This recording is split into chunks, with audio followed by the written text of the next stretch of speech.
Hello everyone, আসসালামু আলাইকুম। সবাই কেমন আছেন? আশা করি আলহামদুলিল্লাহ ভালো আছেন। তো গাইস, দেখতে পাচ্ছেন এগুলো হচ্ছে প্রবাসী। তো কেন প্রবাসী বললাম, তো দেখেন তারা কিন্তু কাজ থেকে চলে আসছে, তো এখন যারা যারা রুমে যাচ্ছে, তো এইভাবেই কিন্তু সকল প্রবাসী ভাইয়েরা যারা রিলিজ খায় কাজ থেকে তারা এইভাবে চলে আসে। তো আপনাদেরকে দেখাই এখন বর্তমানে জুবাইলের অবস্থায় দেখেন, আমার পিছনের অবস্থা দেখেন গাইস। তো এখানে অনেক মানুষ আছে, আমি দেখাই আপনাদেরকে। এটা তো সামনে ক্যামেরা, তো এখানে ভালো করে দেখা যাচ্ছে না, তো একটু পিছের ক্যামেরা দেখাই, তো অবশ্যই বুঝতে পারবেন যে কীরকম লোক এখানে আছে। তো গাইজ দেখেন, এই যে এইভাবে লোকেরা বসে আছে। তো যারা যারা আকামা আছে তারা আপনি 10 টাকা ঘন্টা, যারা আকামা নাই সে আপনার 8 টাকা 7 টাকা ঘন্টা। যদি একটা সাপ্লাই ঢুকে ঠিক মতন টাকা দেয় না, টাকা নিয়ে সমস্যা, এই সমস্যা এই সমস্যা, পরে রিলিজ খাইলে পরে আপনার যেন 8 টাকা ঘন্টা, এখানে আপনার 3 টাকা থাকে না, 2 টাকা থাকে না।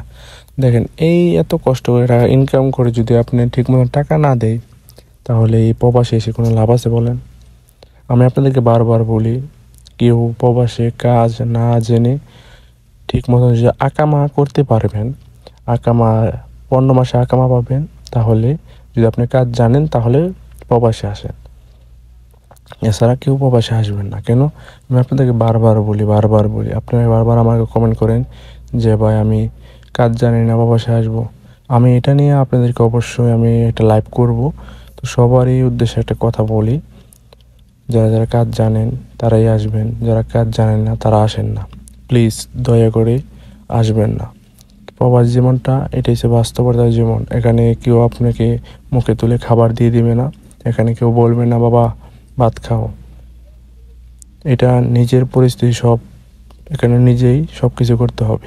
তো সবাই বুঝে সুঝে তারপর প্রবাসে আসবেন, সৌদি আরবে আসবেন। সৌদি আরবের অবস্থা অনেক খারাপ। এখন যারা যারা বসে আছে অনেক কষ্টে বসে আছে, তো এখন কোনো কাজ নাই, অনেক প্রবলেমে আছে। যারা যারা বাংলাদেশ থেকে লোক আনতেছে যে 15 মাসে আকামা দিবে, 5.5 লাখ টাকা, 4.5 লাখ টাকা, 6 লাখ টাকা আসতেছে, তো এই ভুল কখনই করবেন না। একবার জমি বিক্রি করে তারপর প্রবাসে আসতে, এইরকম ভুল কেউ করবেন না। তো এই বাইরে আকামা দিবে না, 2 লাখ টাকা ফেরত দিব।